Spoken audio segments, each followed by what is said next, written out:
غلامی کو مضبوط کرنے کے لیے اور پختہ کرنے کے آج جس دور میں ہم زندگی گزار رہے ہیں، اسلام پوری دنیا میں بڑی تیزی سے پھیل رہا ہے۔ شاید میں نے پہلے بھی آپ کے سامنے عرض کیا ہوگا، سن 2009 میں ناروے کے اندر 100 نارویجن نے کلمہ پڑھا ہے، یعنی ہر چوتھے دن وہاں ایک نوشکو جو ہے وہ مسلمان بن رہا ہے۔ اتنی تیزی سے وہاں اسلام پھیل رہا ہے، اور بعض ملکوں میں اس سے بھی زیادہ اوسطن جو تعداد ہے وہ اس سے بھی زیادہ ہے۔ غیر مسلم طاقتوں نے سوچا اسلام کی اشاعت کو کیسے روکا جا سکتا ہے۔ انہوں نے کہا دو چیزوں کو ہدف تنقید بناؤ، ایک قرآن اور دوسرا صاحب قرآن۔ لوگوں کے دلوں سے قرآن کا پیار نکال دو، قرآن پر اعتراض کرو، قرآن کی توہین کرو تاکہ لوگوں کے دلوں سے اس کی اہمیت گھٹ جائے، اور دوسرا ہدف تنقید ذات رسالت مآب کو بنائے۔ ڈنمارک والوں نے توہین آمیز خاکے شائع کیے، 60 سے زیادہ اسلامی حکمران ڈنمارک والوں سے معافی تو نہیں منگوا سکے، الٹا یہ کہہ رہے ہیں کہ پاکستان میں جو توہین رسالت کا ایکٹ ہے وہ ختم کیا جائے۔ انہیں چاہیے تو یہ تھا، حالانکہ ڈنمارک جو ہے وہ ضلع لاہور سے تھوڑی آبادی رکھتا ہے۔ پاکستان کا ایک ضلع لاہور جو ہے نا، اس کی آبادی ڈنمارک سے زیادہ ہے، اور ڈنمارک کی آبادی ضلع لاہور سے تھوڑی ہے۔ اس کے باوجود ہمارے حکمران آج تک ڈنمارک سے تو معافی نہیں منگوا سکے، الٹا یہ کہہ رہے ہیں کہ آسیہ نامی عورت نے جو گستاخی کی ہے ہم اس کو معافی دلائیں گے۔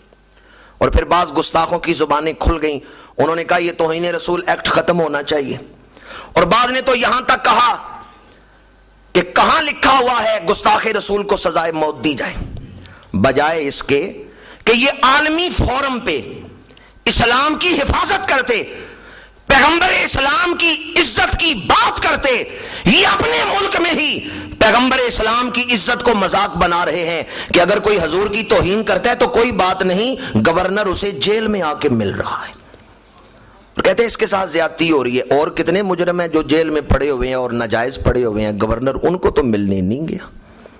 توہین رسول کے کیس میں کیوں ایک عورت کو ملنے گیا؟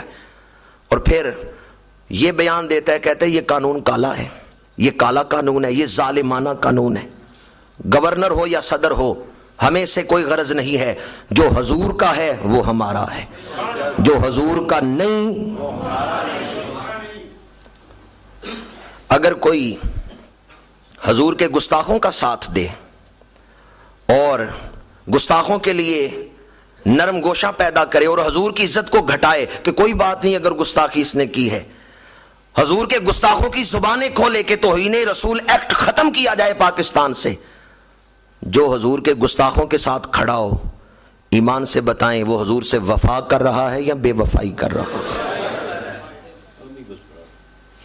اور علماء بھی بیٹھے ہیں، میں فتویٰ نہیں دے رہا، میں ان سے فتویٰ پوچھنا چاہتا ہوں کہ جو گستاخوں کا ساتھ دے اور حضور کی عزت والے قانون کو کہے یہ کالا قانون ہے، یہ ظالمانہ قانون ہے، وہ خود گستاخ تو نہیں ہو گیا؟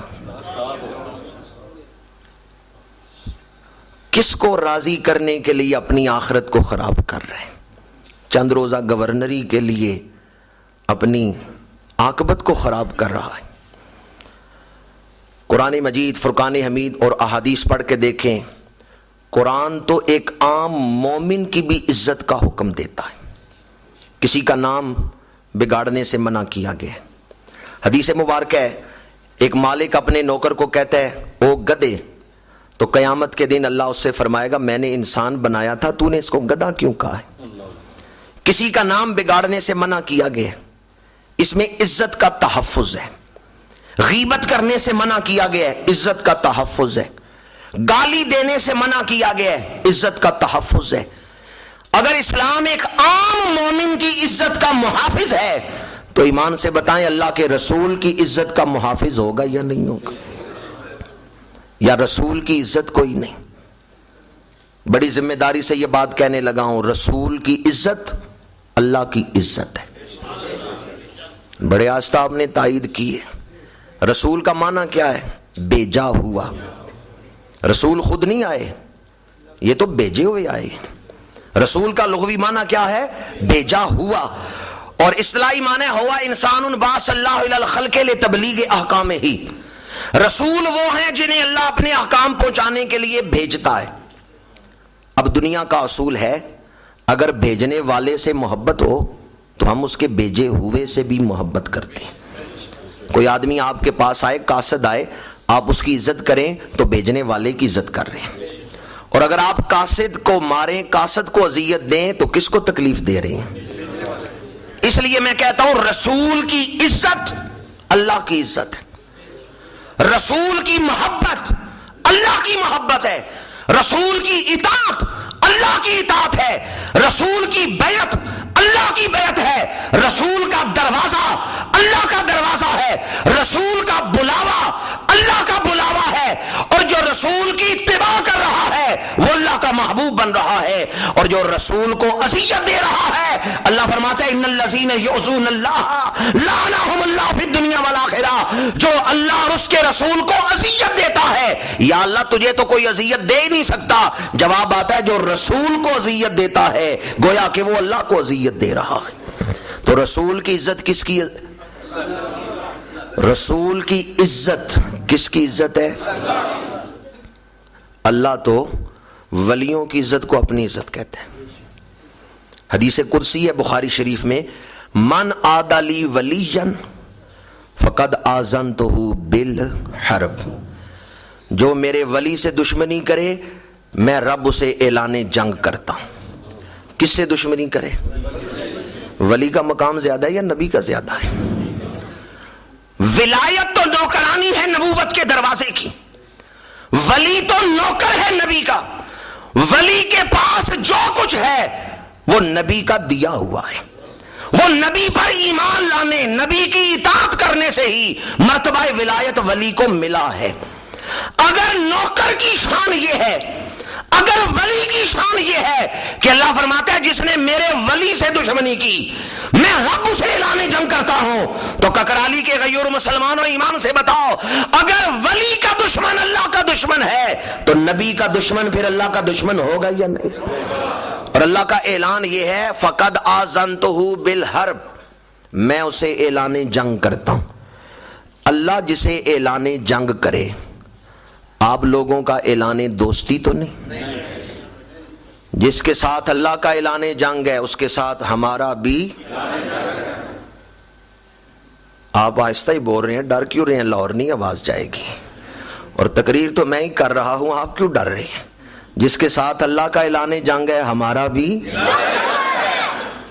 اب بھی مجھے جتنی توقع ہے نا کہ جوان بولیں گے، بزرگوں کو نہیں تکلیف دینا چاہتا، اتنی آپ آواز نہیں لگا رہے. کس چیز؟ سردی سے تو ٹھٹر کے نہیں بیٹھے ہوئے.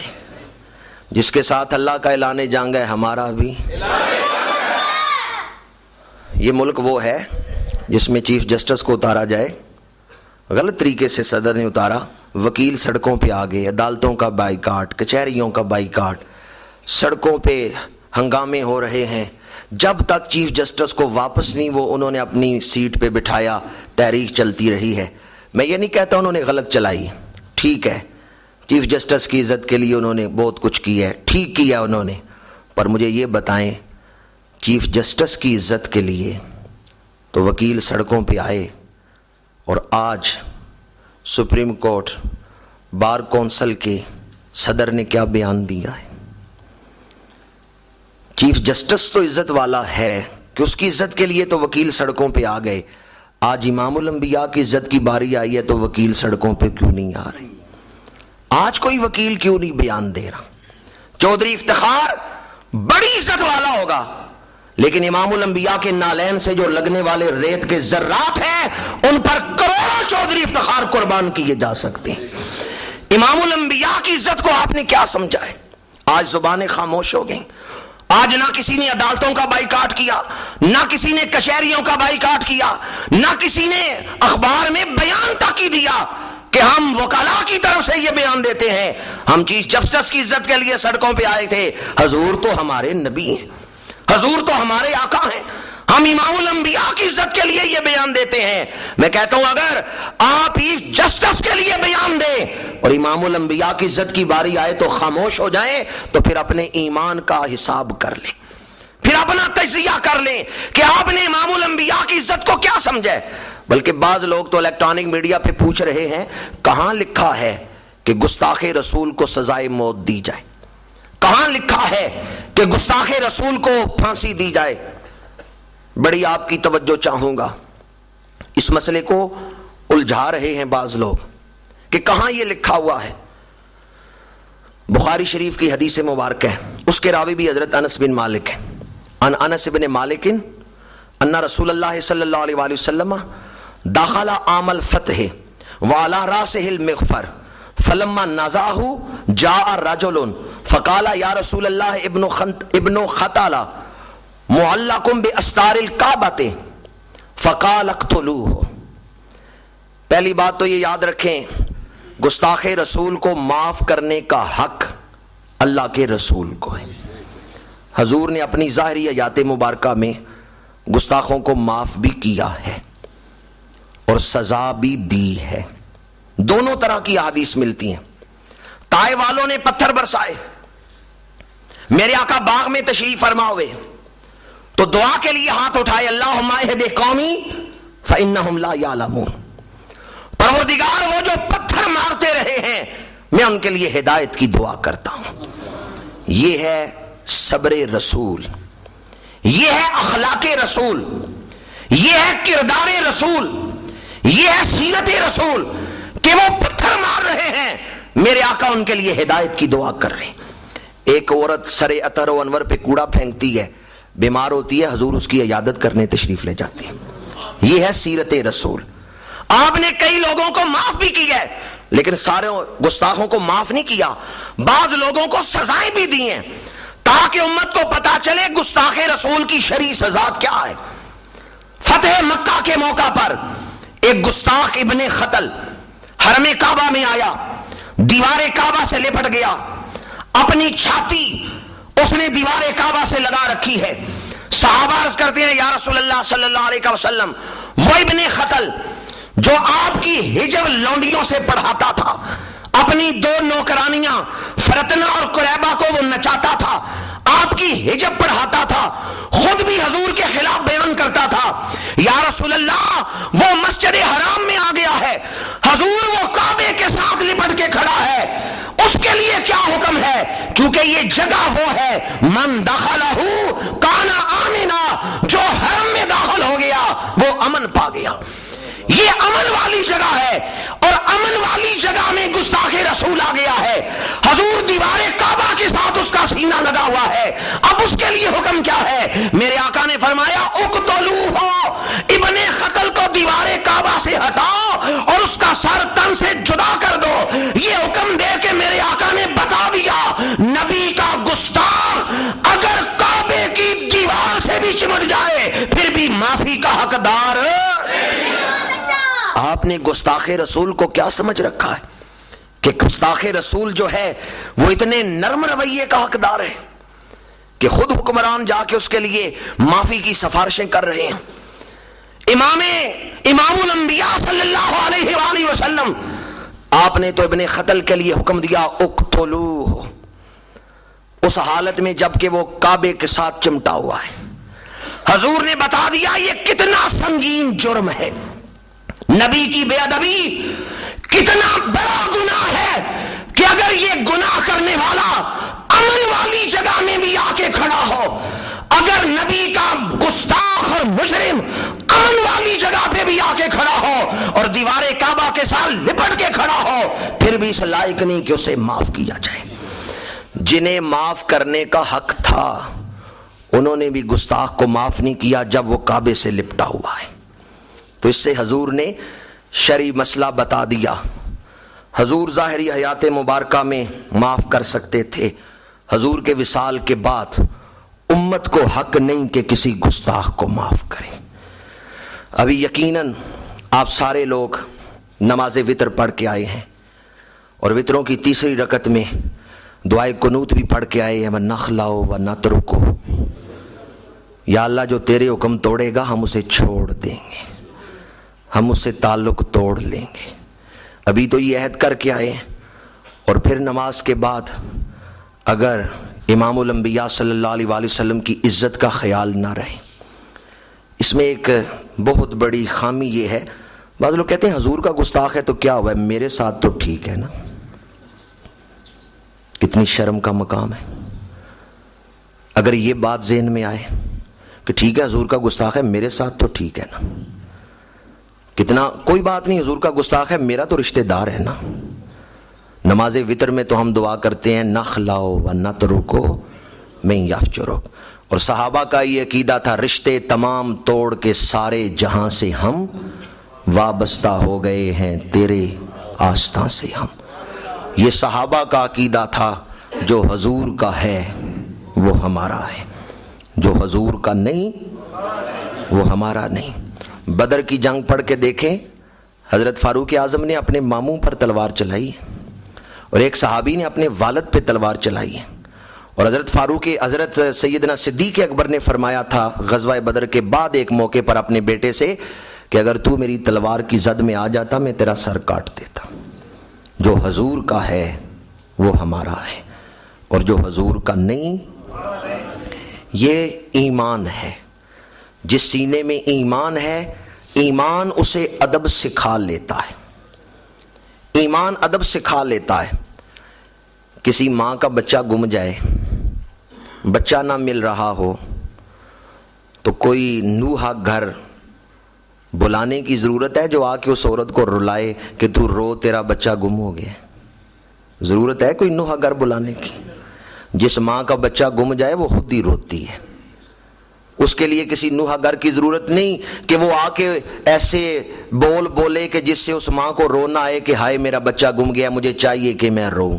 جس کا بچہ گم جائے اس ماں کو خود رونا آتا ہے، اور جس کے سینے میں، چونکہ ماں کے دل میں محبت ہے نا بچے کی، وہ محبت اس کو رلا رہی، تو محبت ہو تو وہ عمل کروا لیتی ہے۔